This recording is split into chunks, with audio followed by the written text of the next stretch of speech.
have to say, though, before I start, that the choir of young voices, young seminarians' voices, was so beautiful, and it's so wonderful to hear it here in Washington, because the very first time I ever heard Syriac sung like that, I was in Tur Abdin. I had never heard it here, or I was in England at the time with a young family and a husband who graciously said, "Sure, you can go." And so I went with someone else you may have heard of, Susan Ashbrook Harvey, and we went to Tur Abdin, and we heard the Psalms sung in Syriac. And it was so wonderful to hear just now the same, not exactly the same tunes, but the same hymns and the same images sung here, which is a beautiful example, another beautiful example of the travel westward. So what I'm going to do now is to suspend Evagrius as he's on his way out of Constantinople. And tomorrow I will talk about his great work, his most well-known work, this one, which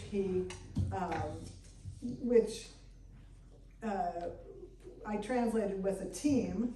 And instead, and this is complicated textually, so I'll say more about that tomorrow. Today I want to talk, though, about the world into which his letters entered. So again, tomorrow I'll go back to the Gnostic trilogy and then to its resonances and echoes in the later Syriac world. But I want to talk about the earlier Syriac world, which created the possibility for Evagrius even to be translated. Why did they want him? They had a perfectly good tradition of singleness, ihidayutho. But why did they want Evagrius? I am positive that it was not because he wrote in Greek and Greek was somehow prestigious. That's a little myth in the minds of some contemporary Greeks who imagined, I'm sure you're familiar with this legend, that Ephraim the Syrian wanted to go consult with Basil of Caesarea, and he was miraculously given the ability to speak in the Greek language. I don't think so. I think he was perfectly well equipped with what he had to do what he needed to do. But a later generation needed Evagrius not long after he had finished his work, and that is why they were translating the letters and then other works of his. So I want to talk about what precedes Evagrius in the Syriac world as I understand it. And again, you can interrupt me at any time with a question. I hope to make it clear. I just want to begin by recommending, should you want to investigate further, two books which I brought with me. One is called The Syriac World in Search of a Forgotten Christianity by Chatonnet and Muriel Debier, who is a really great scholar of Syriac, French scholar of Syriac.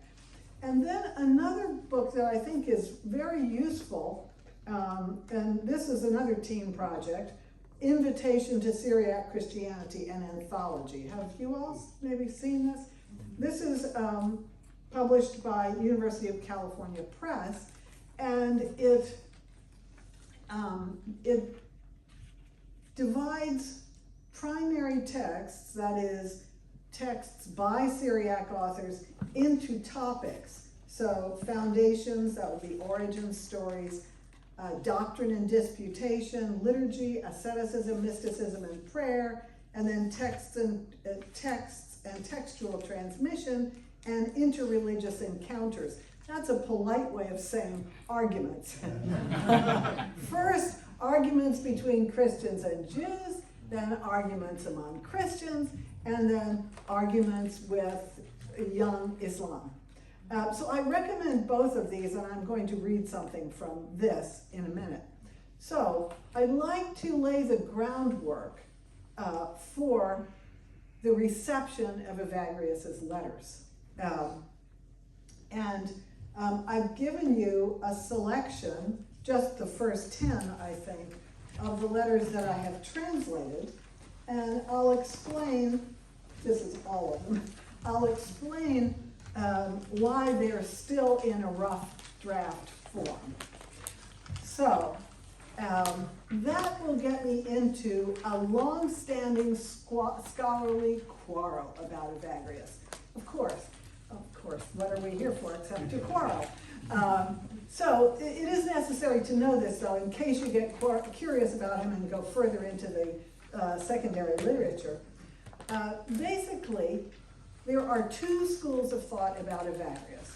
One is the school of thought that he was a dedicated follower of Origen of Alexandria, that he was very daring in terms of his theology. We're not going to use the H word, but that he was daring. And that school of thought has dominated in the French world, French-speaking world, where a group of scholars has produced critical editions and translations of his work. So, in the Source Chrétien tradition, publications, series, these are not the first Westerners to study Evagrius, but the first to put him into critical editions were Antoine Guillemot and his wife Claire. And then after the Guillemots retired, the person who next took up the work of establishing critical editions, mostly in Greek, mostly of the remaining Greek works, was Paul Jean. So they maintained that Evagrius was a very closely hewed to the ideas of Origen. What's the problem with that, you ask? Well, some of Origen's thought was condemned in a council in Constantinople in 553, which meant that, of course, that a lot of his works were destroyed, but condemned along with him were, yes, my friend Evagrius, and Didymus the Blind, another monastic thinker of Egypt. And why do I raise all this? Because many of their works were lost in Greek. But fortunately, Evagrius had already been taken up by the Syriac world, for reasons I will shortly state, and his works were available in Syriac. So I'll go into that more tomorrow, because there are some interesting differences between the Greek and the Syriac. All right, so that's one school of interpretation of Evagrius. Another school of interpretation is headed by a Carthusian monk who has since become Russian Orthodox. Yes, and his name is Gabriel Bunga. Bunga did a German translation of the letters of Evagrius. He didn't establish what is called a critical edition, so where you try to create the text as it originally was before scribes introduced various errors into it or changed it. He didn't do that. That was what the Guillemots and Jean have done. But instead, he wanted to show how Evagrius and Evagrius's thought could be very useful for modern Europeans. So he wrote in French and in German. He's written a number of works on Evagrius, but he wrote the first translation of his letters in German. Okay, so have also done a translation of these letters from Syriac. Why, you say, are they not between hard covers instead of here? Obviously took them out of my notebook. And the answer is that a critical edition is coming this year. It will be a critical edition of Syriac, and I wanted to wait and make sure that all my readings were correct. So this critical edition will come, and my translation will be published in the Fathers of the Church series of Catholic University. Very good. Okay. All right. So these letters were quite popular in the East, as were other works of Evagrius, because at the end of the 4th century, monastic institutions came to be established. And that's here the watershed moment up to which I want to work in this lecture.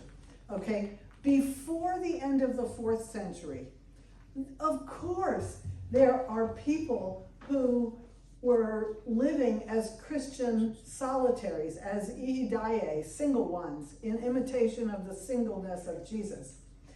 But generally speaking, they were not yet organized into large monasteries. They did one of two things. I think this is correct, but I am willing to be corrected by anyone who disagrees with me, but just wait until after I stop talking. So they were either living in a city like Nisibis or like Edessa, in effect working for the bishop, or working with the bishop. The bishop was the shepherd, and they were the teachers, but they also aided in charitable work. And that's the portrait that we get from Ephraim, for instance, in his Hymns on Virginity, which I think I have in my backpack there. And we can check that. Okay, so they were either doing that or they were solitaries.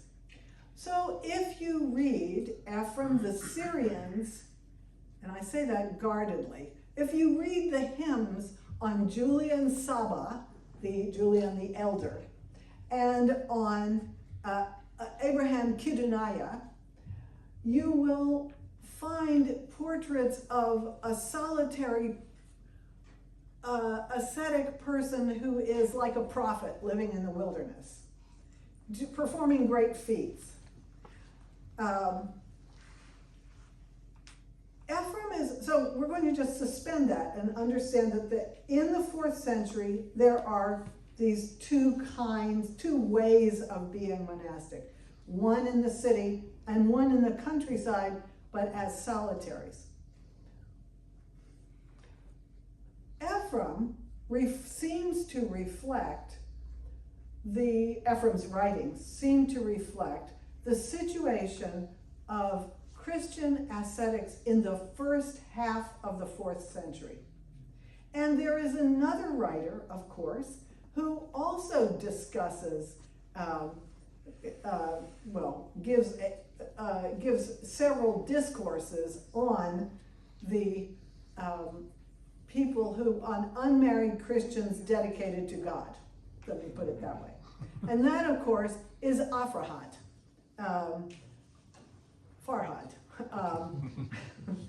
And Farhad's so-called demonstrations actually also describe, in a way very similar to what Ephraim is doing, a single life dedicated to God, in which it appears that singles live very close to married Christians. They, not with them, of course, but in the city, performing the works of the bishop, charitable works, possibly liturgical works, catechetical works. In other words, are part of the urban church structure. Okay, so that looks as if that's what goes on in the first half or first 2/3 of the 4th century in Syria. Now, by the 7th century, the Syrians were claiming, and this is odd, they were claiming that asceticism, that the practice of monasticism, had come from Egypt with the famous Mar Algain. Now, I mentioned having heard Syriac sung for the first time at the monastery of Mar Gabriel, where many interesting things happened, which I will talk about afterwards if you like. But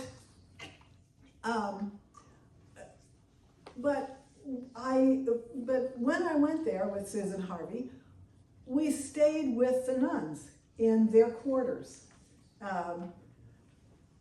And they would sing at night. And they sang songs about the founders of the monastic life, and one in particular, very beautiful one, where they sang about and they sang to Mar Algain. That is, St. Eugenius, who had come from Egypt and brought the monasticism they were living.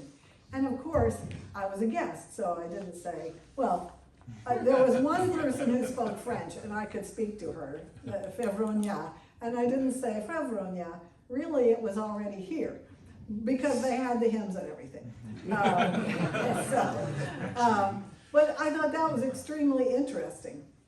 While I'm on the topic, and you're laughing, I had a, I heard last year from my son, my youngest son, younger son, the youngest of my children, who went with his fiance to visit that monastery. And he said, wait a minute, did you name me after that monastery? And I said, yes, I did. He's Gabriel. So, it is, or it has been, it's had, you know, it's that monastery has had tough times over the centuries. It is now, and it was even when founded by the Emperor Anastasius at the end of the 5th century. It was a monastery of, it was a Cenobitic monastery, a monastery of men living together. So it already followed the later pattern in Syriac Christian life. It wasn't following the pattern of Ephraim. Well, why do I mention all this? Because Ephraim and Aphrahat had to struggle to keep in place the kind of ascetical life that was familiar to them and that they thought Christians should be living. And later in the century, I believe, so at the end of the 4th or at the beginning of the 5th century, I believe that men who followed Aphrahat and Ephraim decided that they needed the help of translations of Evagrius's letters and other works, and for 2 reasons. One, because he represented a more organized monasticism, one more familiar from west of them, that is from Antioch or from Egypt, but also because he made a very strong argument against a common enemy of Ephraim and Aphrahat, and those would be the Manichaeans. So I think this is extremely interesting, and I have to then speak about this in 3 stages. 1, earliest Syriac asceticism. 2, Manichaeism. And 3, the response to Manichaeism. Okay, so number 1, earliest Christian asceticism. For this, although there is not a lot of written material left from these first 3 centuries in Syriac, we do have something extremely important, and that is the Acts of Judas Thomas, which gave the story, I'm sure you're all familiar with, of Thomas, the so-called twin, Toma, the twin of Jesus, who was sent to the king of Edessa, and from there, according to the Acts of Thomas, went on to India to convert the Indian king. Now, this may be why the so-called Thomas Christians of India claim him as their apostle. That may or may not be so. Okay, it is probably, this is a footnote, but not an unimportant one. I spoke earlier about cultural exchange and the Silk Road and so forth. The more common route eastward from the Roman Empire, it wasn't the Silk Road, although that's become very romantic lately and books have been written about it. It was the sea trade down through the Red Sea and across the Persian Gulf into India. Much more common. And the south of India is where traders came who brought Christianity there. I'm not going to talk about it other than to say that, because then it becomes its own thing, so to speak. But that, I believe, is the origin of the Thomas Christians. It's also the origin of a certain exchange of Indian thought westward into Egypt, such that a recent archaeological excavation has found a lovely little statue of the Buddha in Egypt, which must have come from India through the Indian Ocean Red Sea trade. Okay, so so that was a footnote. But more important is the recognition that Thomas didn't actually go to India, he went to Persia. Which is very near, as we've seen, and in which Aramaic is spoken, and it's a very valuable language.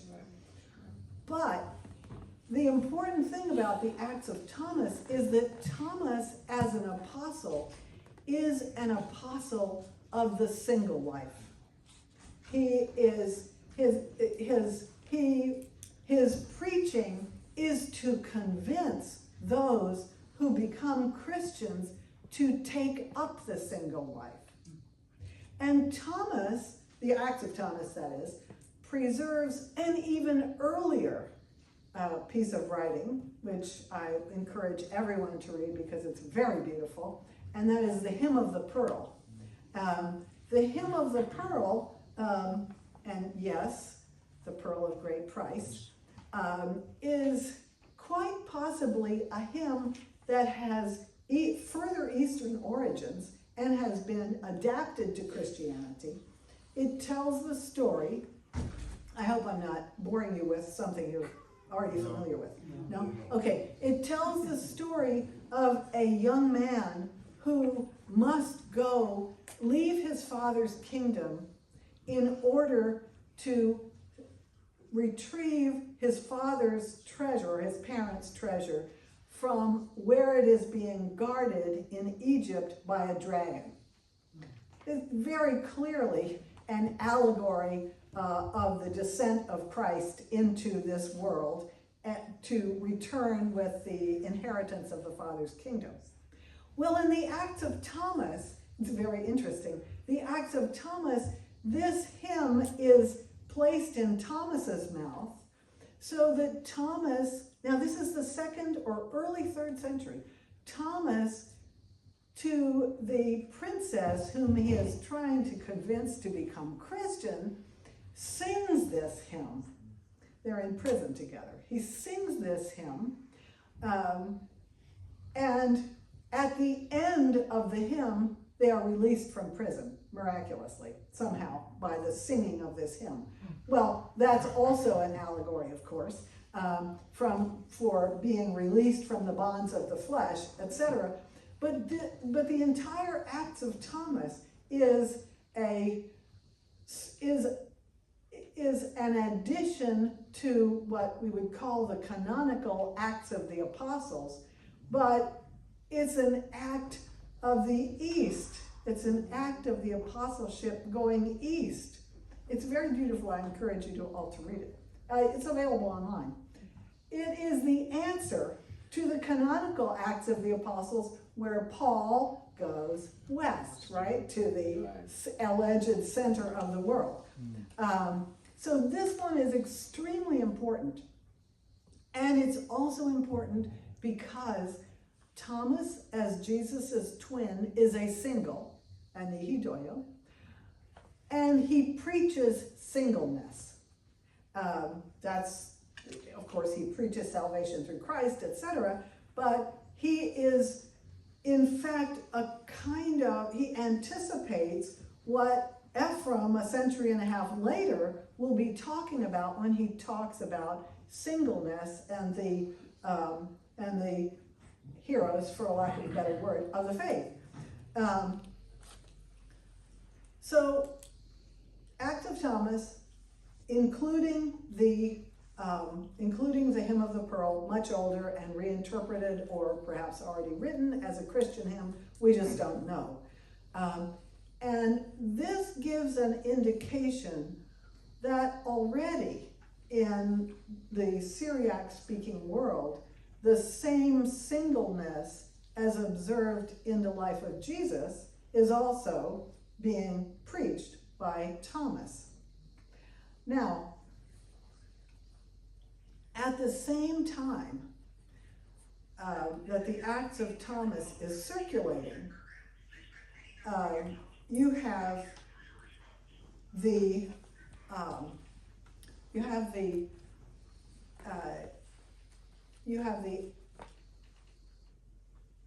rise of two extremely problematic versions of Christianity, which also promote the single life, but are extremely dangerous. They will be thought of as extremely dangerous later from the point of view of Aphrahat, but also especially Ephraim. And this is a religion which is also, well, I just call it a religion. Yeah, it's a missionary effort of someone who thought he was the seal of the prophets. No, not Muhammad. This, of course, was money. And it can't really be overemphasized how much money was indebted to the form of Syriac Christianity that he knew, which was the Aramaic, a religion expressed in Aramaic that was very close to its Jewish roots. I haven't discussed so far the connection of any of these people with Judaism, but we can get into it in the discussion if you like. So money understands himself as the seal of the prophets. He understands himself also as the apostle, but he's sort of the apostle of himself in a way, because he regards himself as having exceeded Christ in his message. He encompasses and exceeds Christ. He is also, he won't be the last to think this, yes. He is also adept at the Aramaic language, which, as we know, is spoken in Persian Mesopotamia, and which is behind some of the most beautiful compositions that are ascribed to Mani. So, for instance, the so-called Kephaliah of the Teacher, preserved in Coptic, is a beautiful collection of hymns that is very likely has its origins in Aramaic or in Syriac, and was translated into Coptic later when the missionaries of Mani got to Egypt. Okay, so this is kind of a ticking time bomb, Mani. He's there in Persia. He tries to convert the royal house of Persia. However, unfortunately for him, the royal house of Persia had recently experienced a revival of the court religion of the Persians, which was Zoroastrianism. And the Zoroastrian priesthood was intent upon enforcing Zoroastrianism on the entire realm of the Persians, which would be from approximately today's Basra up to Armenia. It was also, they of course, especially in the 2nd and 3rd century, were making incursions into the Roman Empire. So, for instance, in the 3rd century, the great Persian king Shapur I invades all the way to the coast, takes captives, and brings them back to his capital in Seleucia Ctesiphon. This was a common practice in the ancient world. He would take captives because, for the same reason that the Jews were taken captive and taken to Babylon, because there's a need for talented people. So it wasn't necessarily a cruel act, but it was an act of displacement. And this is very interesting because this is the first example of the in Christian period of the displacement of Greeks into the Persian Empire. So Shapur founded a little town outside Seleucia Ctesiphon, which he called Shapur's Better Than Antioch. Their own suburb. Okay, so that means now that there are 2 Christian churches in this area, in the area of Mesopotamia. One is Greek speaking and one is Aramaic or Syriac speaking. Okay, so that was a little digression about him, but Mani, based in Persia, appears to have gone east to learn things from Easterners, possibly from India, and then he sets out to go west because he thinks he is the seal of the prophets and the final message of God. But what is his message? That's the important thing here. His message is very similar to the message of earlier teachers whom we know as capital G Gnostics, which is that there are 2 realms, a spiritual and a material, that there are 2 kinds of people, ones who are spiritual and others who are material and not worth thinking about, and that the message of this must spread to bring about the final purification of the earth. So Manichaeism is also, in a sense, an eschatological religion. It looks to the consummation of the earth by the separation of pollution, so to speak, from the material world and the separation of the children of light.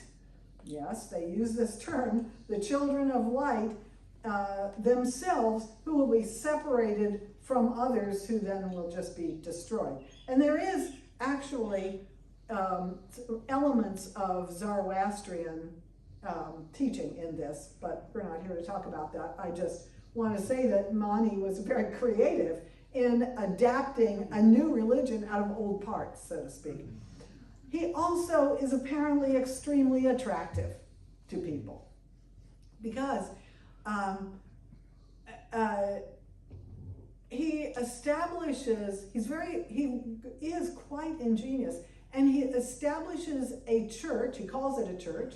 He establishes a church of Jesus. So Jesus is his hero, even though he's going to exceed Jesus. And he divides it into the perfect and the hearers. So if you are a hearer, you are allowed to be married, and you follow certain rules of life, kind of like maybe a third order Franciscan. I'm not insulting any third order Franciscans we may have here, but just to say that these were auxiliaries, right? And then the perfect. And they were the ones who purified the universe, both by teaching and by eating food, certain foods from which light which was trapped in those foods, trapped in matter, would be released and go into the heavens. Exactly. So, what? Imagination, right? Yeah, exactly. So, What did you have for lunch? what? What did you have for lunch? Oh, good. So they were served by the hearers. The hearers would serve them, and as I said, functioned as auxiliaries. And what Mani was able to do was to start sending missionaries north into Edessa and west into western Syria and then Egypt. And from Egypt they went all the way to North Africa. And as late as the year 400, Augustine was debating with them because he himself had been part of that group. It was very convincing. Why was it convincing? Well, not only because it has a system, and systems can be convincing, but also because it had the equivalent of PowerPoints, which I don't have, but I will have tomorrow. But don't think of me as the Messiah. So he had beautiful, beautiful paintings, which he would unroll. Not he, because he died early, I'll get to that in a minute, but he would unroll the paintings, his apostles would unroll the paintings, and then they could show, this is the Mother of God, and these peacocks stand for immortality, and here she is in the temple with her son. Only they were much more elaborate, and some of them still survive to this day in the Far East, and people have trouble, but this is a footnote, but it's interesting, people have trouble distinguishing them from Buddhist paintings. The reason is that Manichaeism, following Mani's orders, just adapted to wherever it was and took the elements of whatever religion was there and then brought people in to the organization. Mani tried, as I said earlier, to convert the court of Persia to Manichaeism, but the Zoroastrians were on the rise, and he, of course, met an unhappy end, which I will not detail for you. He died. But his apostles were already going north and west. North, and this is in the 4th century now, so he's mid-3rd century. They're establishing bases in the north, also in Asia Minor. Why? Because although you don't often hear about this from the stalwart fathers of the church, the Cappadocians, they don't mention it too much, but there were there were Zoroastrian fire temples in Asia Minor when Basil and Gregory were there. And they just don't talk about it because we don't talk about other people, right? So they went there, and then, as I said, they went to Egypt. So that's part of the key for why Evagrius gets translated into Syriac. I'm trying to keep a lot of balls in the air here. Okay, Ephraim.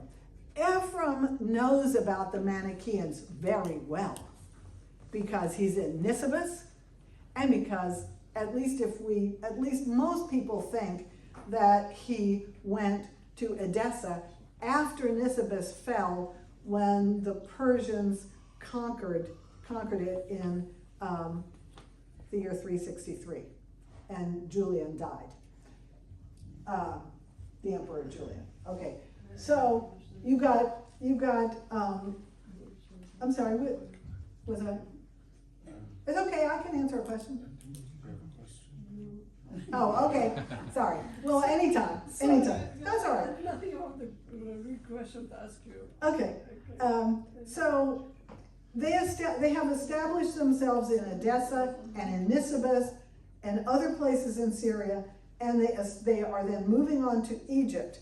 And we know this because there are 3 Egyptian teachers who write against them. One is actually a pagan who doesn't like them. Well, number 1, they're foreign. Number 2, they're wrong. And so those two things, but also Didymus the blind and who teaches in Egypt, and Evagrius both write against them. So let's for a moment think about what Ephraim is doing. Remember, Ephraim is not himself a monk. He is an ascetic who is assisting the bishop. So he's following in that first pattern of Syriac speaking asceticism. But he encounters the Manichaeans and he can't stand them. He writes prose refutations of the Manichaeans and the Marcionites, and also Bardaison, an earlier teacher in Edessa. He also writes, or at least he is alleged to have written, madrashe, so interpretive hymns, against the people he calls Taiaye. Taiaye are wanderers. But in this case, it means people who wander off the straight path of Christianity and are teaching, falsehoods. He is, I know how he talks in these hymns, if he's the one writing them, because I'm reading them right now with a student at Catholic U, and they're shockingly angry. You think of Ephraim as a man who appreciated the world and who has beautiful things to say in hymns on paradise and praises Julia and Saba. In the hymns, in the Madrashe against the Manichaeans, he is, and the other two groups, he is truly ferocious. Now, it may be that he himself did not write them, and somebody wrote them later and ascribed them to him. But at least they're from about the same period, I think. And it shows what a threat they were considered to be. I think it's always good to ask why. What was attractive about them, about the Manichaeans, in addition to their elaborate teaching and beautiful PowerPoints? What was attractive about them? They had a group organization that was very tight. So we can all think of groups that draw people in because they are very tight organizations. They also had an explanation, and they thought the body was evil. Well, does that make sense to us? It might, I'll just speak of myself now, if I had not had the inoculations I had as a child and had decent medical treatment, I might think the body was evil too. And that was the case of most people in this period. Most people experienced their bodies as painful and not living very long. And I think that's really important to remember. So when Ephraim, again, if it is Ephraim, or, spoke of the resurrection, he was giving so much hope to people. But ordinarily, they might have been glad to have been shed of this body, which was giving them so much pain, which caused their wives or mothers to die in childbirth, or which had no defense against an epidemic. So I think it's important to think beyond just the elaborate teaching of Mani and beyond his group organization, that he really admitted that the body was a burden and you would be shed of it when you could achieve the light. Okay, I'm very sorry, and you can edit this part out. When am I supposed to stop? Whenever you want. No, but when? 15 more minutes. Okay, thank you. Okay, because I do want to get to the letters, but I had to fill in all this other stuff first. So, does Ephraim really preach those those madrashe against the Taiaye? Or did he not, and someone later filled it in for him? I'm not sure of that. And someone who is a much has a much higher ability with Syriac can possibly speculate. But I'm going to concentrate now on why a Syriac Christianity challenged by Manichaeism might have been ready to receive the works of Evagrius. And I think that Evagrius is translated then for two reasons. One, because he has answered the Manichaeans very strongly, and I'll tell you where that comes from in his teaching. And two, because he has provided a training pattern for those who are going to live in the new style of monasteries. That is, not solitaries like Julian Saba, and not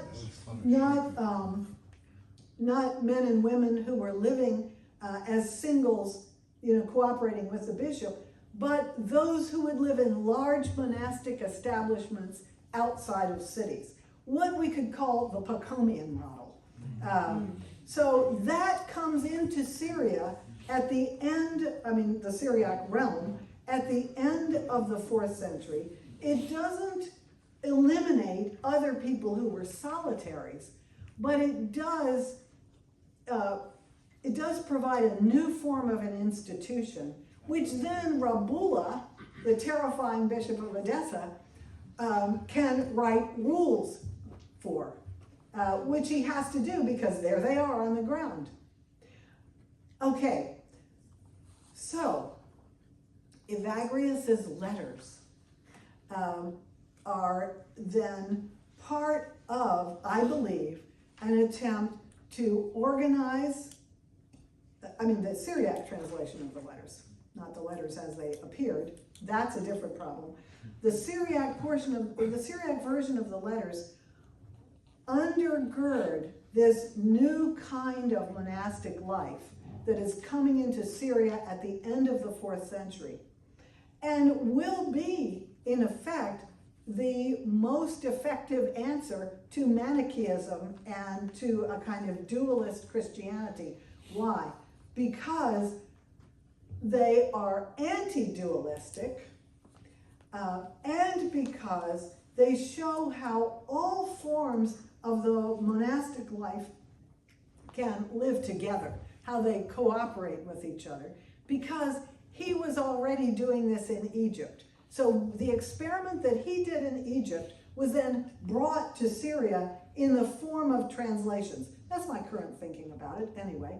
I think he also was a very attractive writer in many ways, but why did you need him if you already had Ephraim? Well, because of innovation. Because the innovation that Manichaeism brings about requires a new kind of literature, and so they translate it. That's my thought.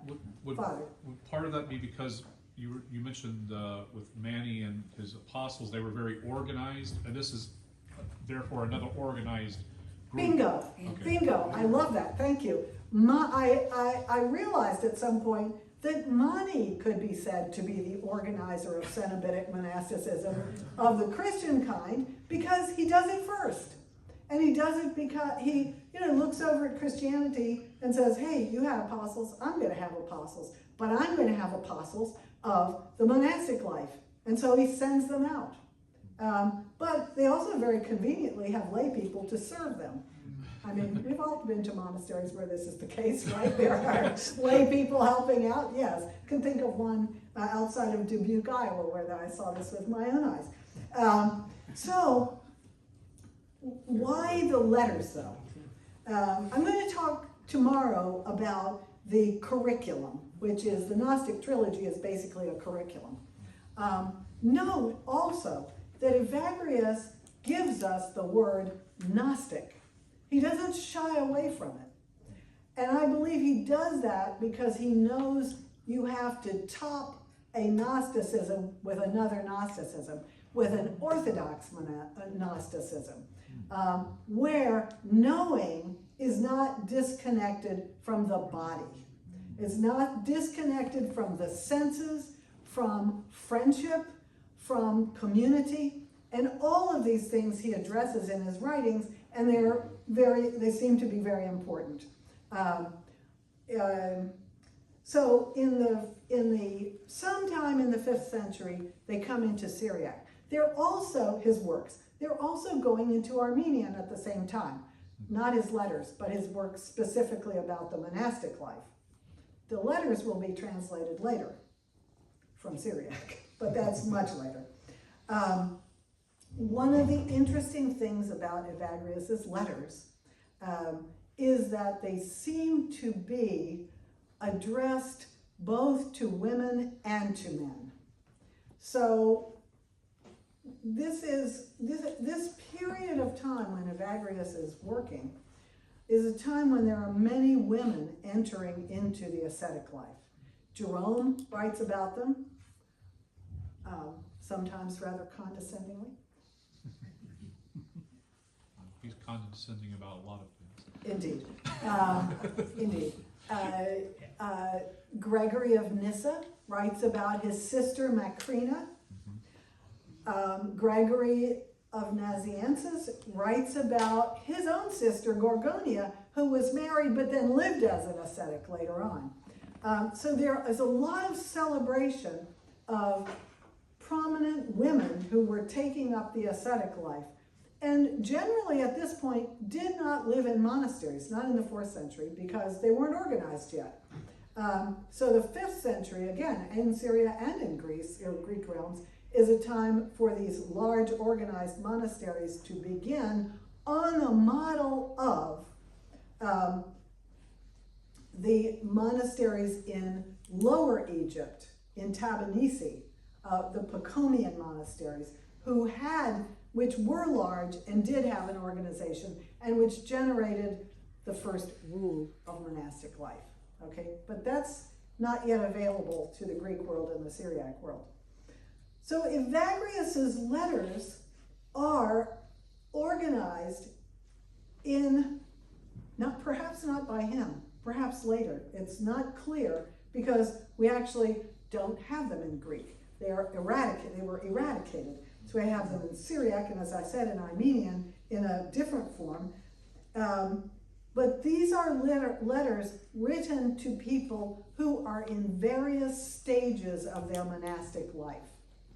And interestingly, the first one is a letter to Melania, the elder, the great Melania, about whom we read in the life. And he says, well, you can read these on your own if you like later, but if you go to paragraph 6, he's after he's getting all pedantic in paragraphs 1 through 5, in letter 6 he says, "You also, your prudence," that's his title for her, your prudence, "be zealous to become a beautiful pattern, not to women only, but also to men." This is really interesting because this reflects Melania's position as a leader of these two, this double monastery, if it was a monastery, in Jerusalem, where she was when he came to Jerusalem.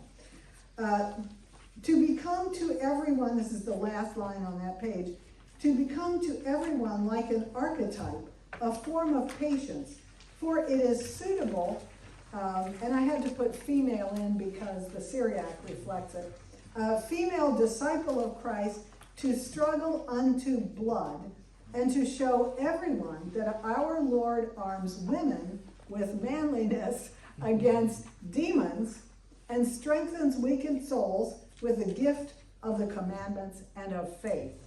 So he addresses her as a leader of a community where presumably men and women were living separately, but maybe worship together or live together. I think because of the time, and because I've gone on at some length, I will not return to these letters until tomorrow. You'll notice that in the 3rd page, So I'm not going to read them in detail, but just to point out to you that he addresses Rufinus, who was Melania's collaborator in Jerusalem. I'll say tomorrow what they were doing there, in addition to, running monasteries and being in the holy city established by Constantine. He also writes to unnamed people, but also to John of Jerusalem. Letter 9 is to John of Jerusalem, with whom he was sympathetic, and whom Jerome struck out at. He says, I know you, who are the shepherd of many sheep, and you have the power to shepherd the pious sheep in Bethlehem. Who are the pious sheep in Bethlehem? That's Jerome. A few of them through the rod, and a lot of them by means of the shepherd's pipe. A panpipe is what he's talking about. But I, a wretch, am not able to shepherd one sheep, nor am I able to snatch it from the mouth of wolves. Thus I beg your holiness, pray for me to Jesus the shepherd, to rescue us from the wild beasts. By this he usually means calculations, those awful thoughts, and make us worthy of the number of his flock, and keep us in the pasturage of virtue. And I have some alternate translations here. Allow us to taste of the waters of his knowledge to drink. Okay, so those are the first 10 letters. But wait, you say, why are there addressees in parentheses? And why are they so short? That is a very good question.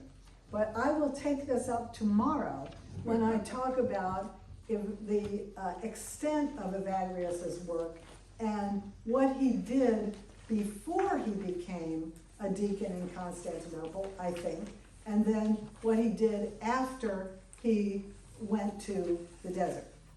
So tomorrow I'll talk about the Gnostic trilogy and what he was attempting to do with it. But that's all for today. Yes, Father is approaching me.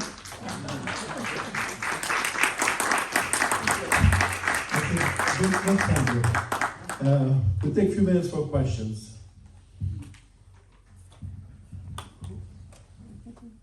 How does Bartisan fit in? Is he a Manichaean? No, he was. Bartisan, the one that Ephraim really tried to refute by his hymns, because he was a hymn writer. Yes. Well, he did. Well, there's some confusion about that. They say one historian says he has a son named Harmonius. That sounds kind of fake, doesn't it?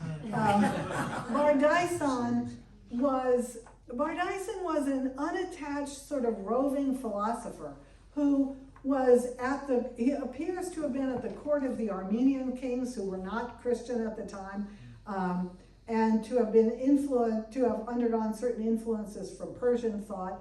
And I think he's long dead. He's not a threat to Ephraim. I think Ephraim just throws him in to make a triplet of heretics, because it's against the Bardisanites, against the Marcionites, and the Manichaeans. And the Marcionites actually managed to keep having churches until the 5th century. Wow. In fact, Theodoret of Cyrus, who spoke Syriac, goes down to a Manichaean church and takes all their scriptures and says, you can't do this anymore in my diocese. I think Ephraim is really talking about 2 present threats and then 1 ancient threat, just sort of for good measure. Yes, Father. When you were speaking about Manny and his idea about the hearers and the perfect, I guess, it kind of went off in my head about like the Liber Graduum.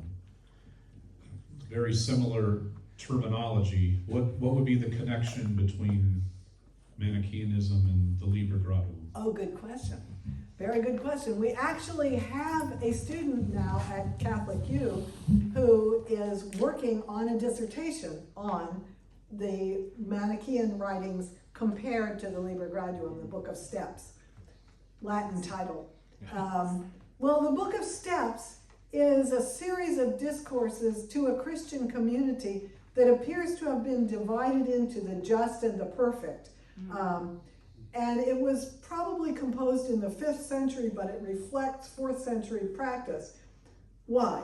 Well, because there were some people around who were still doing earlier things. They were doing things the way they had been done earlier.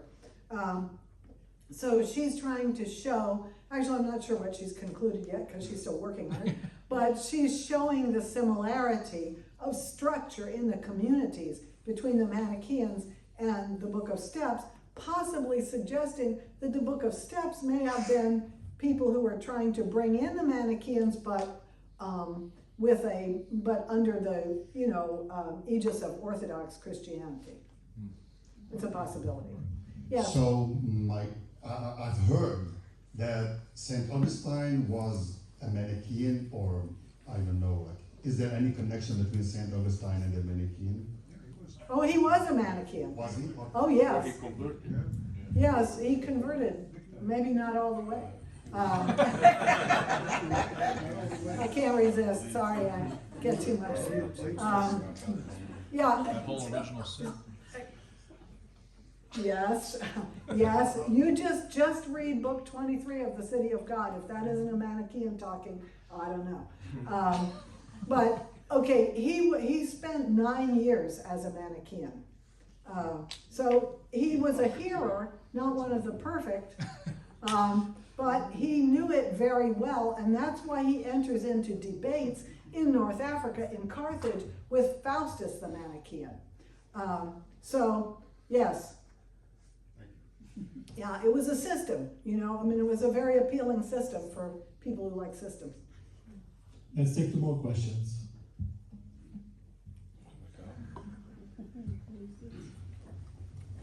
Yes, Corvision. This is a question that I've been struggling with myself about, we just talked about the Book of Steps, but the movement in the church itself to, after the persecutions, to somehow see the solitary life or the ascetical life as superior to ordinary Christians living the virtues. And so you mentioned the Manichaean influence, but I wonder, do you have a feeling, is this something natural in human beings, that all of a sudden you have the full Christian life? And in the Book of Steps it talks about married men and women being very generous and giving money to the poor and everything, a real high level of virtue, and yet you have this idea of the perfect. Have you ever thought about this at all, about As a married woman. and so forth? I have. I have, yes.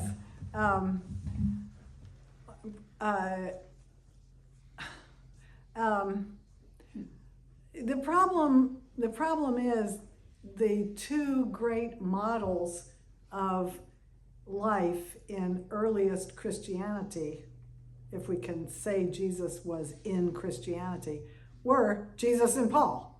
And Jesus and Paul are single men, right? And I think they provide, well, I do think it's just inherent in Christianity that the life devoted entirely to God is the complete life, the perfect life. And some Christian groups don't allow any married people. Some allow them, but at a lower grade. Some admit that they're equal but different.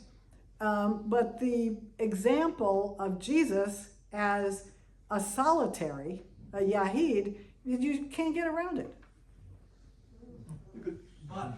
Okay. Wait a minute. I should be taking your side, you should be taking my side. But Jesus had a good time. He ate and drank. He compared himself to John the Baptist. And in fact, Jesus spent most of his life in public. Now, he prayed early in the morning for 4 or 5 hours, I don't know. We presume he was single, because I noticed in many of the things you described, you say, I presume, this is Evagrius. So we presume he was single, and we know St. Paul says, I could be married like the other apostles, but I chose not to. And so my point still comes back, the way I understand the teachings of Jesus, he wasn't really that hard on people fasting and go off somewhere. He wanted his disciples to go out and be missionaries. Well, I think I would. Yes, I think that's true. Go to all nations. I think Jesus wanted to establish. I mean, if we can take that last part of the Gospel of Matthew as reflecting Jesus' own intentions, I think he wanted to see his apostles establish an anticipation of the kingdom across the inhabited world. He didn't say, and you have to have monks and nuns, and then you have to have lay people. But the example that he gave was of someone entirely dedicated to this, to the point of being unmarried. And Paul does the same thing.